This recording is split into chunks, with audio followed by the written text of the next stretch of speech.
Comme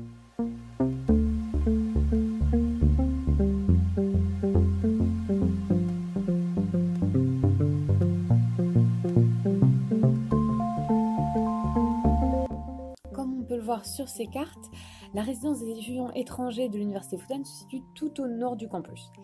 Et oui, et je vous parle de la Fudan, puisque cette vidéo va être consacrée au logement on-campus proposé par la Fudan, ce que j'ai choisi pour mon année d'échange. Donc je vais vous présenter un peu en fait la résidence en général et les différents types de chambres. Donc les étudiants étrangers sont tous regroupés dans un ensemble de bâtiments. Il faut théoriquement montrer sa carte à cette espèce-là de checkpoint qu'on peut voir. Il faut montrer sa carte pour entrer théoriquement, mais en fait ça dépend de l'heure de la journée et du gardien. Dans tous les cas, vous pouvez vous arranger pour faire rentrer un ou une amie, mais il faut être un tout petit peu astucieux. De toute façon, si on rentre après minuit, il faut inscrire son nom et son numéro de chambre sur un registre. Non pas que ça ait un impact sur quoi que ce soit. Alors là, on peut voir sur la droite l'immense bâtiment principal, donc 24 étages, et sur la gauche l'enfilade de 9 bâtiments secondaires, donc ils font 7 étages chacun. Donc c'est par ces bâtiments secondaires qu'on va commencer. À l'intérieur, les chambres sont toutes sur le même modèle. Ce sont des chambres individuelles qui sont organisées par 4 en appartements en fait. Et on va se diriger vers le bâtiment 9, puisque c'est là où vit mon amie Lise, et c'est mon amie Lise qui va nous montrer sa chambre. Donc là, on peut voir l'accueil du bâtiment principal. Voilà, on va rentrer à l'intérieur tout à l'heure. Et oui, on peut voir devant les vélos, et voilà, là il n'y a que des vélos, des fois il y a des scooters aussi, même si théoriquement il n'y a pas trop le droit de les laisser dans l'entrée. Mais parce que le campus de la Fudan étant quand même assez énorme, la plupart des étudiants se déplacent pas à pied. Moi je me déplace à pied, mais sinon c'est plutôt l'exception par ici. Mais les allées sont relativement grandes, donc c'est pratique. Des fois il y a des accidents, mais c'est finalement pas courant du tout. Pareil pour tout ce qui est ordures, etc. C'est éliminé assez rapidement, ça traîne pas trop. Il y a quand même un staff qui est assez réactif. Donc nous voilà au bâtiment en question. Alors les bâtiments secondaires, ils sont vraiment donc à taille humaine, avec 2 appartements par étage. Mais alors par contre, il n'y a pas d'ascenseur. Et il n'y a pas non plus de cuisine, ni dans les appartements, ni de cuisine commune en fait. Et il n'y a pas de machine à laver, à part en fait une salle de machine à laver commune au sous-sol du bâtiment 4, dont je ne me suis pas servie personnellement. Donc voilà un appartement. Alors à quoi ça ressemble? Donc un appartement, il est constitué d'abord d'un espace commun. Qui est donc, voilà, c'est un espace commun quand même assez restreint, hein. C'est pas canapé, télé, compagnie. C'est une table, 4 chaises, 2 lavabos. En fait, c'est pas vraiment un espace de vie. C'est plus un espace de passage pour les colocataires, qui ont donc quand même ici chacune des chambres individuelles. Oui, je dis chacune parce qu'évidemment, les appartements, dans ces circonstances, on est en Chine, les appartements évidemment sont non mixtes. Voilà, donc là c'est les chambres. Alors oui, il y a 2 salles de bain, ce qui est relativement pratique, ça évite les bousculades. Et une des principales différences avec les salles de bain du bâtiment principal, c'est la nécessité d'utiliser sa carte d'électricité pour avoir de l'eau chaude, en utilisant l'espèce de gros compteur qu'on voit au fond qui clignote rouge. Dans toutes les chambres, en fait, il faut payer l'électricité en plus du loyer, mais dans les chambres du bâtiment secondaire, il faut en plus utiliser la carte d'électricité pour avoir de l'eau chaude. Alors maintenant, voyons voir un exemple de chambre dans ces appartements. Donc encore merci Alice de me laisser filmer chez elle. Alors comme vous voyez, c'est relativement petit, hein, 8-9 mètres carrés. C'est relativement bien aménagé au niveau de l'espace. C'est bien condensé pour que tout soit bien casé. Il y a des rangements dans tous les sens, ce qui est plutôt pratique. Mais après, voilà, ça reste quand même une chambre assez petite. Maintenant, on va voir le balcon. Et oui, parce qu'il y a quand même un petit balcon, et ça c'est plutôt chouette. Donc oui, il n'y a pas le droit de fumer à l'intérieur. Théoriquement, il n'y a pas le droit de fumer non plus sur les balcons. Dans les faits, il y a pas mal de gens qui le font. Donc là, la chambre est orientée plein sud, ce qui fait que ça donne sur le reste des autres résidences. Et Lise a des fils sur lesquels elle peut étendre son linge, ce qui est plutôt pratique. Alors, les chambres des bâtiments secondaires qu'on vient de voir coûtent 45 renminbi par nuit, ce qui fait en fait 1350 yuan par mois. C'est un peu moins de 200 €.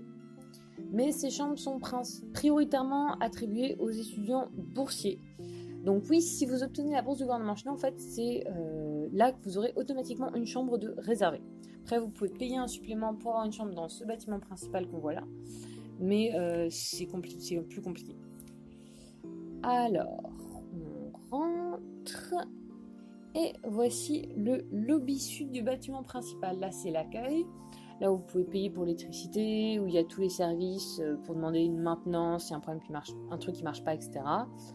Là, un petit espace avec les canapés et surtout les boîtes aux lettres. Oui, parce qu'on a tous une clé pour une petite boîte aux lettres individuelle, même si je crois pas qu'il y ait grand monde qui ait du courrier. Alors là, en fait, il y a 5 ascenseurs qui marchent généralement tout à fait bien, dont un de service, parce que quand même, le bâtiment peut accueillir, d'après mes calculs, c'est un peu moins de 1000 étudiants. Oui, il y a aussi des chambres au rez-de-chaussée, mais c'est quand même moins pratique. Alors voilà le lobby nord, ce qui est l'endroit préféré de tout le monde parce qu'il est très pratique en fait pour se détendre, retrouver des amis, travailler, c'est vraiment lumineux et puis voilà, c'est vraiment un endroit que tout le monde aime bien. Alors d'abord là on va essayer de voir ces petites alcôves derrière les espèces de petites palissades, il n'y a personne heureusement, donc c'est pratique pour juste se poser avec des potes, manger. Là l'espace à côté c'est plus pour bosser, clairement, table, chaise. Comme finalement il n'y a pas beaucoup de place par rapport au nombre d'étudiants, c'est toujours blindé, mais c'est sympa quand il y a un peu de place. Dans l'autre partie du lobby, c'est plus chill comme ambiance, canapé, table basse, voilà, plus détendu. Il y a quand même une table pour bosser, mais ça reste plus calme.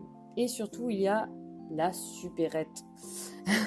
C'est genre le bon plan, vu qu'en plus elle est ouverte jusqu'à 22h. Là, j'en profite un peu pour faire mes courses au passage. Et du papier toilette au chocolat, en passant par les chips, les stylos, vous pouvez tout trouver dans la supérette, ce qui est plutôt pratique. Donc on retraverse le lobby et là on voit sur le côté le café. Oui, il y a même un café à l'intérieur de la résidence. Si c'est pas super cool ça. Voilà, on paye à la supérette et on peut récupérer le café à cet endroit-là. Le café à cet endroit-là. Et maintenant, direction les ascenseurs pour voir une chambre double. Nous voilà au 5e étage, c'est là que se trouve la chambre de mon amie Gwen. Côté nord, la rue qu'on peut voir ici, et côté sud, ce sont les bâtiments secondaires qu'on a vus tout à l'heure. Gwen vit dans une chambre double, partagée donc avec une coloc qui peut changer d'un semestre à l'autre. Ce semestre, la coloc est assez bordélique, donc le visuel n'est pas magnifique, mais on fait avec. Alors les 2 lits simples sont séparés par une commode partagée, mais chacune a son bureau avec tiroir et pas mal d'espace de rangement, surtout en hauteur. Donc il y a une grande table qui permet d'avoir une surface à diviser en 2. Chaque colocataire a aussi son propre placard.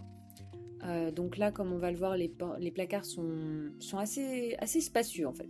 Ça va, il y a de quoi faire. Et les colocataires partagent également un balcon que voilà, et une salle de bain. Mais je ne vous la montre pas parce qu'elle est identique à celle des chambres simples que je vais vous montrer après. Et donc voilà la vue qu'on peut avoir du 5e étage. Alors les chambres doubles sont réparties du 1er au 14e étage et coûtent 55 renminbi par nuit, soit environ 1650 yuan et 235 €. Maintenant direction le 20e étage, pour voir ma chambre, une chambre simple. J'étais au 17e étage au premier semestre mais j'ai changé. Voilà la vue qu'on a côté nord avec le terrain de sport, le quartier en général qui est très vivant grâce aux multiples universités et écoles dans le coin et grâce à la proximité de Wujiaochang. On est assez excentré par rapport à la ville de Shanghai. On est vraiment un peu loin du centre, mais on a tout de même une vue au loin sur les tours de Pudong. En fait, la vue côté sud, c'est les résidences des étudiants chinois, la ville, et tout au fond les tours emblématiques de Pudong, qui sont encore plus visibles quand il n'y a pas de pollution. Du 2e au 20e étage, il y a 36 chambres à chaque étage, 18 dans chaque aile, avec à chaque bout une cuisine. Du 21e étage au 23e étage, il y a 12 chambres et une cuisine par étage. Voilà. Dans chaque cuisine, on peut trouver un distributeur d'eau chaude, utile pour faire du thé ou des nouilles instantanées, 2 machines à laver linge qui marchent à pièce, 2 éviers, un micro-ondes, 2 plaques à induction avec hotte et pas mal de placards comme vous pouvez voir, puisqu'en fait chaque chambre a son placard individuel fermé à clé. Pas de risque de vol si vous rangez vos affaires dedans. Par contre, il n'y a pas d'ustensile de cuisine fourni, ni four, ni frigo. On peut louer des réfrigérateurs individuels à mettre dans sa chambre éventuellement, mais c'est pas fourni. Les machines à laver n'ont pas d'essoreuse, comme la plupart en Chine. Et à la Fudan, quand même, elle ne coûte que 4 yuan, donc c'est vraiment pas cher. Il faut fournir la lessive par contre. De cette fenêtre, on voit l'avenue Wudong et au fond les grandes tours jumelles Guinghuo. Et bienvenue dans ma chambre. Une chambre simple coûte 80 renminbi par nuit, soit environ 2400 yuan ou 340 € par mois. C'est beaucoup plus cher que les autres types de chambres proposées par l'université, mais on est à Shanghai. Comparé au loyer à l'extérieur du campus, pour la même superficie avec salle de bain privative, ça reste très intéressante.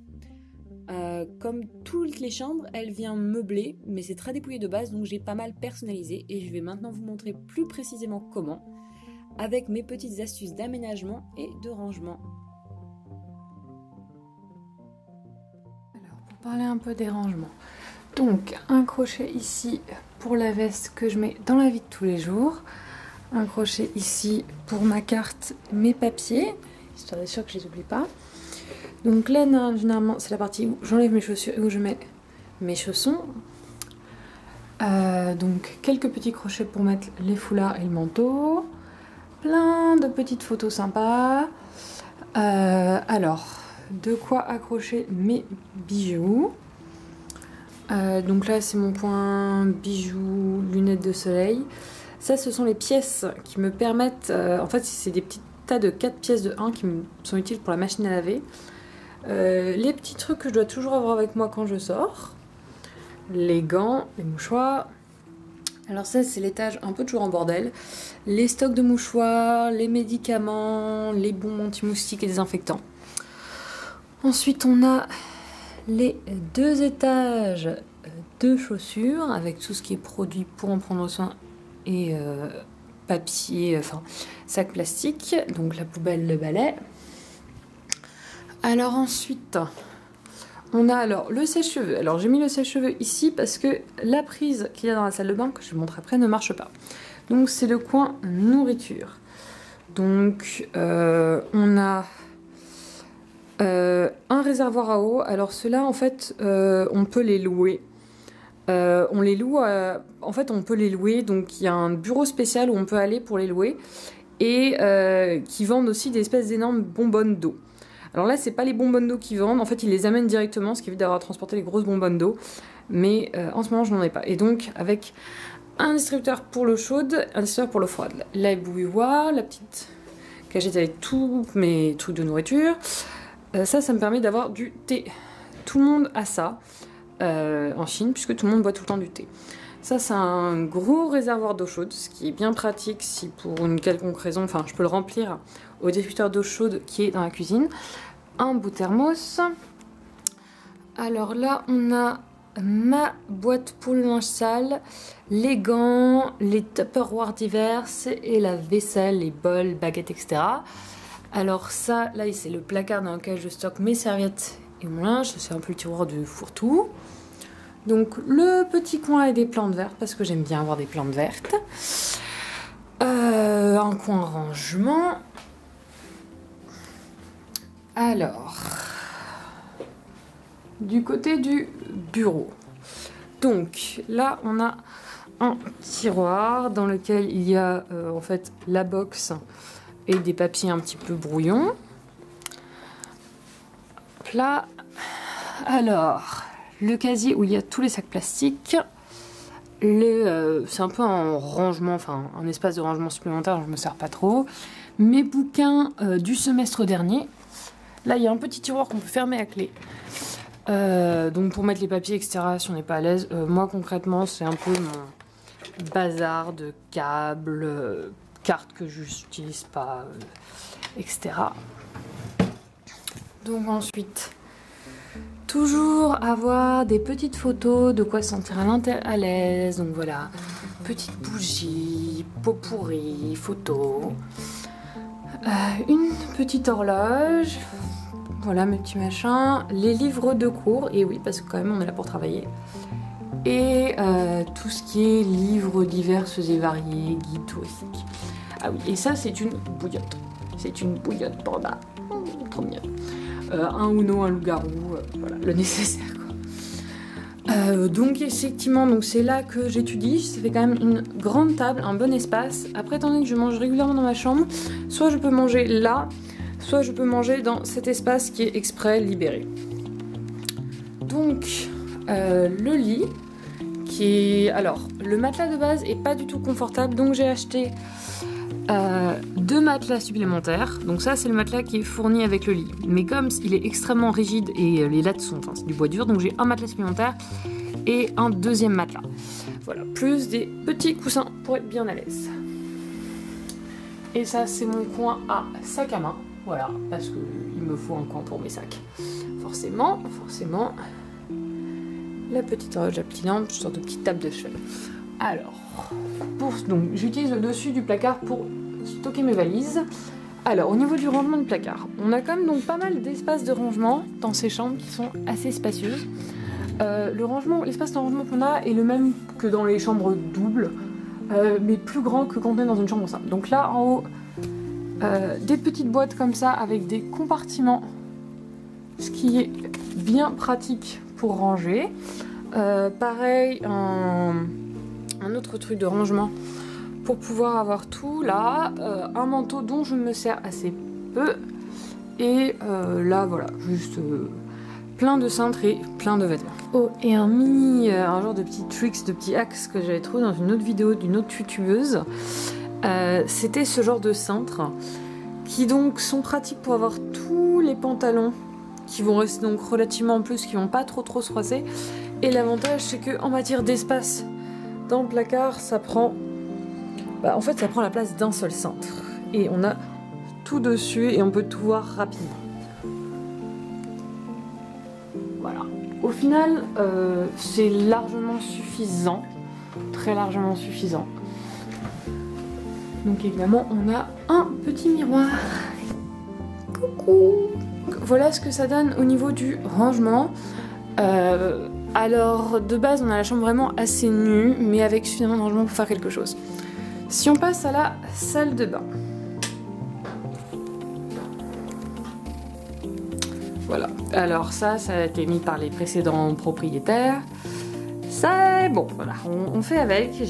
Voilà, on va faire avec. Donc, on a quand même tout un grand espace autour du lavabo.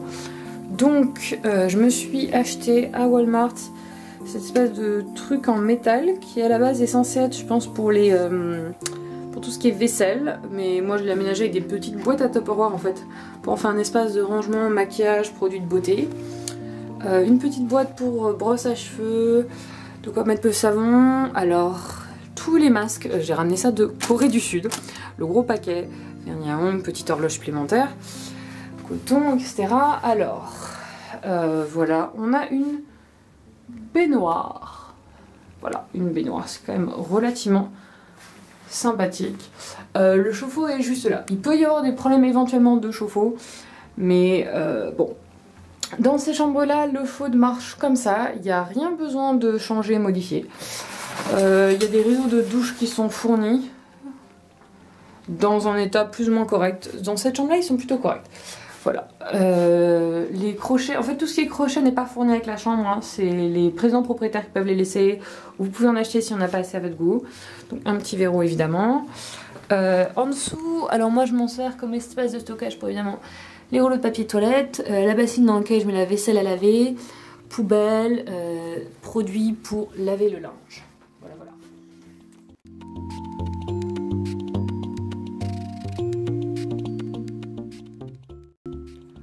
après tout ce petit tour de la chambre, je n'ai pas encore montré le balcon. Parce que oui, on a un petit balcon. Alors étant donné que moi je suis au 20e étage, j'ai quand même une vue assez sympathique. Voilà. Donc là il y a tous les balcons à côté.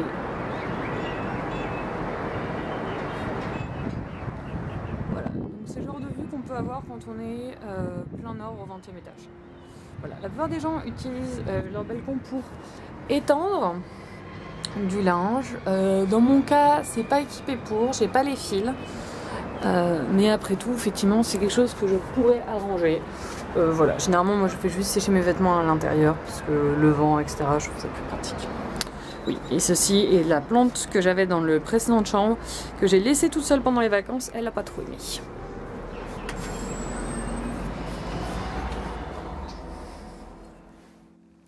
Et donc voilà ce que ça donne de nuit avec juste les petites lampes que j'ai installées. Donc on a une petite lampe là, la lampe de bureau principale et la petite lampe de chevet.